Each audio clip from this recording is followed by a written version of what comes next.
Okay, this is number 7 on page 153. The problem is if y equals the cosine of the sine of x, what is dy dx? And so this is a chain rule. Remember, this is not cosine times sine of x, this is cosine of sine of x. So we're not going to use product rule, we're going to use chain rule. So if we're doing a chain rule, we want the outside function and the inside function.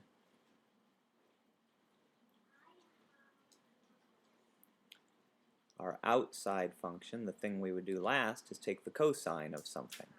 So let's have for our outside function, f, let's have that be cosine of x.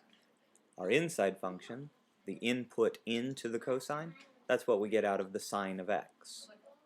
So let's have that be our g, the input function. This is exactly what the book tells us to do. They just used the letter u instead of the letter g. We talked about that in class. U, g, it doesn't matter. It's just a letter. It's just a placeholder to talk about the function. The book uses u where we're using g. Doesn't matter. Okay. F prime, the derivative of cosine is negative sine. G prime, the derivative of sine is positive cosine. So our derivative then should be f prime of g, so negative sine of, and then where the x is, we're going to replace it with g, so the sine of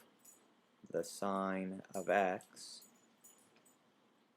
and then we'll multiply that by g prime, so we'll multiply it by cosine of x. The derivative is negative sine of x times the cosine of x. A weird function? Sure, but a perfectly fine one. There it is. There's our derivative. That was number 7 on page 153.